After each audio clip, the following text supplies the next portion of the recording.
नमस्कार. तर आमच्या घरामध्ये लेडीज कोणी सुद्धा नाहीये म्हणून आमच्या इथं 2 मुलं बसलेत लाटायला. आणि श्री कुठे आहे तर श्री गोळ करून द्यायला बसला आहे.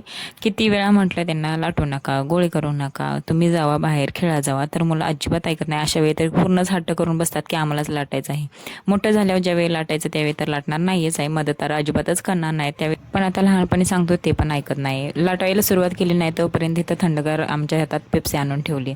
मग आता पेप्सी खायची की आधी पापड लाटायची, तर सगळी मुले म्हटली चला पेप्सी खाऊया, म्हणून आधी पेप्सी खाऊन घेतली.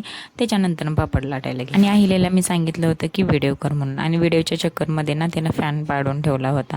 आई म्हटली असलं कसला व्हिडिओ करतेस तू, तुला फॅन पण दिसेना झाले. म्हटलं असो, इथं पापड वाळत घालायचं काम मुलांच्याकडे होतं, आम्ही फक्त लाटून द्यायचं काम होतं. त्याच्यानंतर सायंकाळी 5 वाजता अहिल्या आणि श्री म्हटला की आम्हाला ब्रेड कटलेट पाहिजे. त्यांच्या फरमाईशनुसार मी इथं ब्रेड कटलेट बनवते.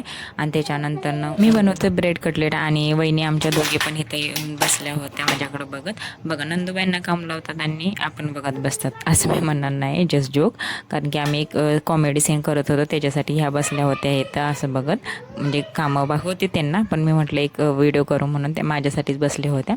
आम्ही तो व्हिडिओ कंटिन्यू केला. त्याच्यानंतर मग सगळी बसून ब्रेड कटलेट खाऊन घेतलं. आणि त्याच्यानंतर रात्री काही जास्त भूक नव्हती, त्यामुळे थोडासा भात वगैरेच आम्ही खाल्ला. आणि रात्री झोपायच्या अगोदर ना रोडवरती अशी बॅट बॉलची महफिल जमली होती. म्हटलं चला आपण पण थोडं खेळू. पण आधी मला काही खेळूच देत नव्हता, त्याला फक्त खेळायचं होतं.